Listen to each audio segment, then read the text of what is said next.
Hello and welcome Tenno to a brand new series. My goal is to play, as everyone probably will, with a mixture of free to play, trading for platinum, and the odd 75% off. Let's see how long it's going to take D to throw one of those at this account. Before we get started, I just want to give context to a few things. I started playing Warframe back in 2019 on my PlayStation 4, where my first ever main was Ember because DE had a Twitch pack with Ember and a whole bunch of 1 week boosters. I haven't played in months, and after coming back and seeing how far I've got on my other account, I just want that fresh new account feeling where picking up your first resources actually adds progress to your account again. If you're new to Warframe, welcome Tenno, and if you have any sort of experience, please correct my potential awful mistakes in the comment section. I'm going to need it. It's been a while. There's only one way to kick off the series, and that's going to be with an MR0 ship tour. I cannot believe that this is what it looks like when you just start out again. No segments installed, no poor choices when it comes to decorations or colors or anything like that. All these doors are locked, which is obviously what you're going to experience if you are brand new to the game and have never experienced what is behind these doors, all the secrets.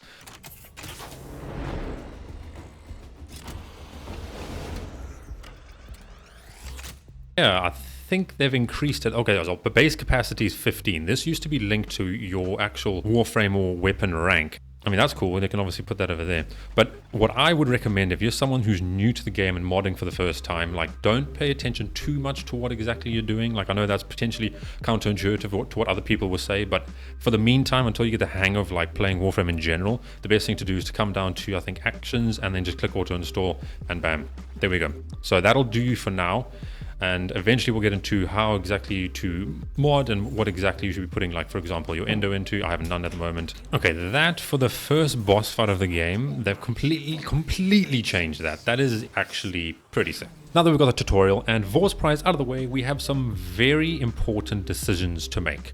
But first, I would recommend, if you're new to the game, please go and turn on your two-factor authentication, because when you come back, you'll have a 3-day affinity booster, which will come in clutch when it comes to ranking our Warframes and weapons up to rank 30. Now with that out of the way, let's talk premium currency, because at the very beginning you get given 50 of it, which is 50 platinum. You can buy it in game, but at the same time you can trade it completely free. That is the benefit and beauty of playing Warframe over other free-to-play games. Now with that being said, let's decide what to do with this first 50 platinum that we've been given. We can make some very poor decisions and come over here and get a few boosters. But it really doesn't matter what you spend this first 50 platinum on, because you will get it back quite quickly by trading, by doing all that kind of stuff. You get these 3-day affinity boosters for 40 plat, which would leave you with 10, which might not be the best decision, but again, if you do decide to do this, it's not the end of the world. What I would suggest instead is buying some Warframe slots or some weapon slots. If we come here into inventory, we'll be able to see that we get given 3 Warframe slots, which is, I think, is actually an extra one from what it used to be, because I remember we only used to be able to get 1 extra Warframe after getting your first start one. Additionally, with the weapon slots, okay, wow, they've added quite a few from what it used to be. But in terms of spending your first 50 plat, the reason why this would be such great value for money is that you get 2 weapon slots for 12 plat, and you get a additional Warframe slot for 20 plat. Mission complete.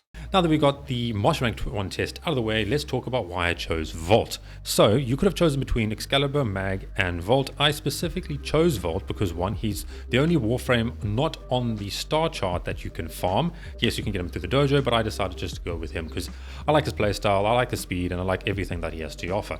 When it comes to the weapons that I chose, Paris, Leto, and Skarner, those 3 for me are just the most fun over the years that I've played. Again, if you've decided to choose any other ones, whether it was the Bratton, the Kunai, or the Bow, that is completely fine. Don't stress. Okay, I wasn't planning on making this as soon as this. This is day 3 and they've already thrown a 75% off platinum. Now what? I wasn't planning on spending any money in this game just yet. I mean, this has thrown me off guard.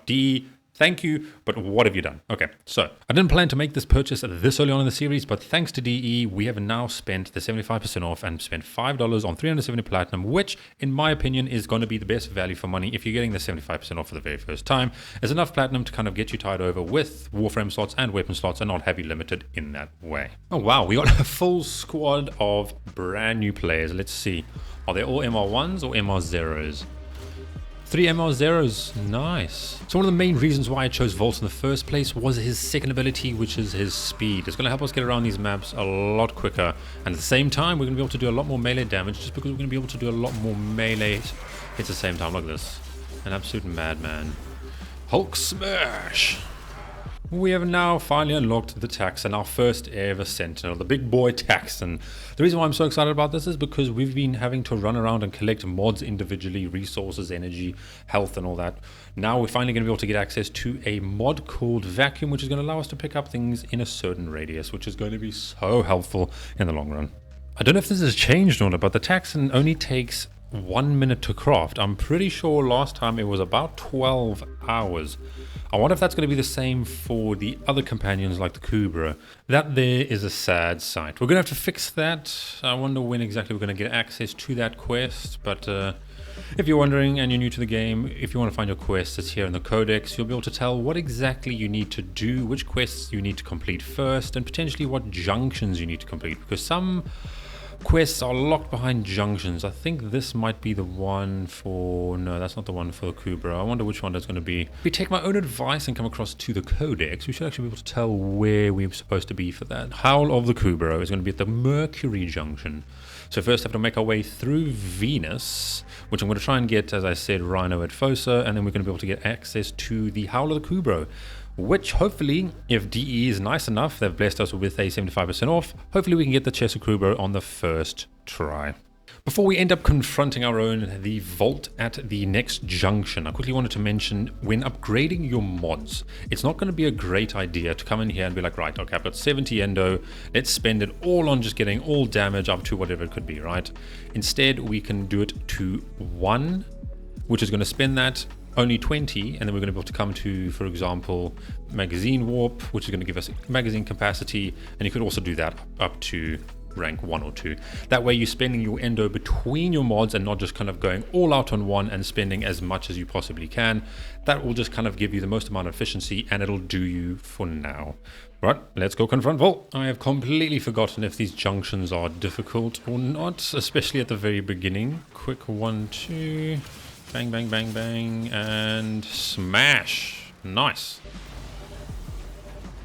MR2 done. Now let's go get Rhino. It is so nice to see that there are so many new players. I think leading up to TennoCon 2025, which is in about 2 weeks' time, it has definitely spiked the amount of new players, or potentially fresh new accounts, because I mean, that guy being named Tile Rego, I mean, that probably is not a coincidence. You see, this is what I mean. Coming around and collecting 51 polymer, I mean, that is literally nothing, but it gives you a sense of excitement at the very beginning because you literally have none. I expected it to be bigger.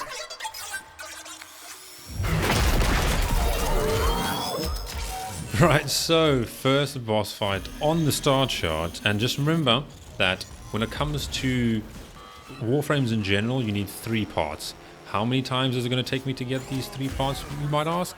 Well, montage time. The one thing we are also looking for is a Stropher blueprint from the Jackal that can drop at the end, but not today.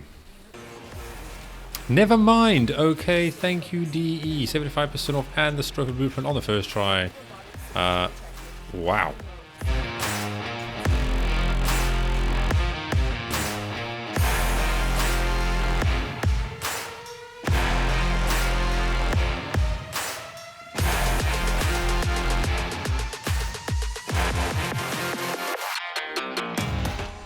And systems. Okay, I cannot believe that literally just took me 3 times. Okay, well, I've come to the marketplace just to get Rhino's blueprint, and I think all we have left to do is get his resources, and then that should be fine. Yep, a few resources, and that'll be fine. But with the building time, it definitely has gone down. It used to be 72 hours for a single Warframe, and when you're first introduced to the game and you're told, hey, it's going to take 3 days for your first Warframe to be built, pretty mental, but anyway. Okay, and first Cobra then, we got ourselves an egg. Nice. That's going to come in handy when we do the Howl of Cobra quest, so I can actually get one built. After a quick resource farm, we can now build Rhino, which is going to take 12 hours, so you know what that means. I will catch you guys in the morning. 12 hours later, I'm back on, but I don't have enough credits to make Rhino yet, so I'm quickly just running this capture. I don't know why these higher MRs are doing this, because it's on Earth and it's pretty low level, but each to their own. Now that we've got the credits situation sorted, we can come and collect the rest of Rhino's parts and get him built, whilst we go and search for our next companion. Oh, badass vault, let's go! Fortuna! Voxelar's quest now complete. I completely forgot how long this quest actually takes. I think it took me around probably 45 minutes. Another day, another junction, but this time it's personal. One more spectre between us and a Kubro. Rhino, you're going down. Bam bam, thank you ma'am. Still no match for my vault. Your codex has been updated with a new quest. Yes, it has, and we finally get access to the Howl of the Kubro. And 40,000 credits, I mean, we definitely need that. Good. Now you just need a Kubro egg to start the process. Well, I've already managed to get a Kubro egg from one of my missions earlier, so I guess we get to skip that part. Oh, only 1 minute. Okay, they've definitely changed that once again. Female Sahasa Kubro, so not the Chesser, but we still get to name her, and I think there's only one name that is going to do. Very nice. I think that is actually the perfect place to end off today's video. And if you're new around here, don't forget to hit that subscribe button. But if you have any comments, I will be reading them down below. And I'll catch you guys in the next one. Bye.